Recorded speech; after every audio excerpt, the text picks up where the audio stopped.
Sup everybody, Aaron Anson here with RN Studios, about to do my first ever music review, and this is going to be the Bilo trilogy that David Maxim Micic released. And though this is probably going to end up being a series of reviews that are pretty pessimistic because there's a lot of shitty music out there, I'm going to start this one off with a good review.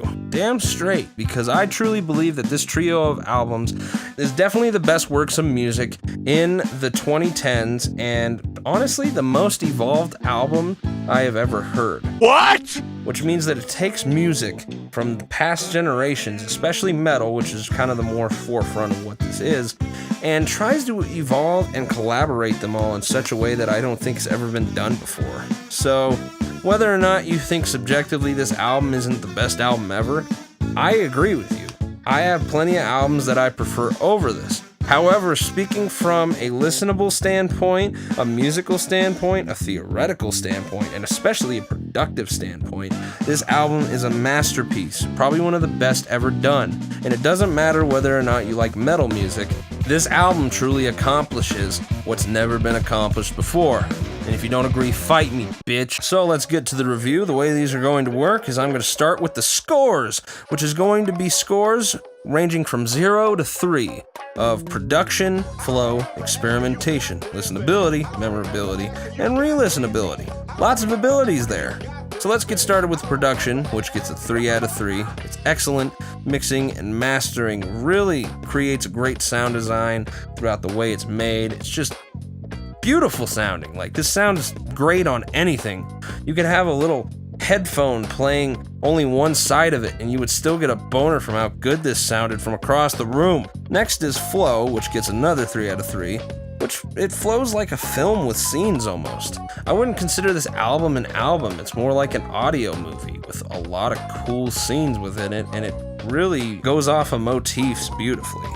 And it keeps you engaged and paces super well. Next on the list is experimentation. Now I know what you're thinking. This could be a throwaway experimentation. You could try whatever the fuck you want. You could fart into the microphone and yell your name afterwards, and all of a sudden rub your face against, the guitar pickups, and that'd be experimentation, and you get a 3 out of 3. That's not how I rate experimentation. How I rate experimentation is the willingness for someone to go farther and farther into a really weird realm, maybe like bringing in other instruments, trying different sound techniques, blending things in a unique way, but ultimately making them work. And this album gets a definite 3 out of 3 for this, because it maintains the core sound while being able to try new things, such as instruments, feels, genres, and chords. Those are the especially great things that are experimental about this, but definitely work. Next on the list is listenability. It has a very approachable sound to the entire album, and if you disagree, really, I hate to be harsh, but you're not well-mannered in terms of music appreciation and experience. Like I said earlier, if you don't like metal, that doesn't make this not a great album. It doesn't make it not one of the greatest albums ever. It just means that you don't like the basis that this is based off of.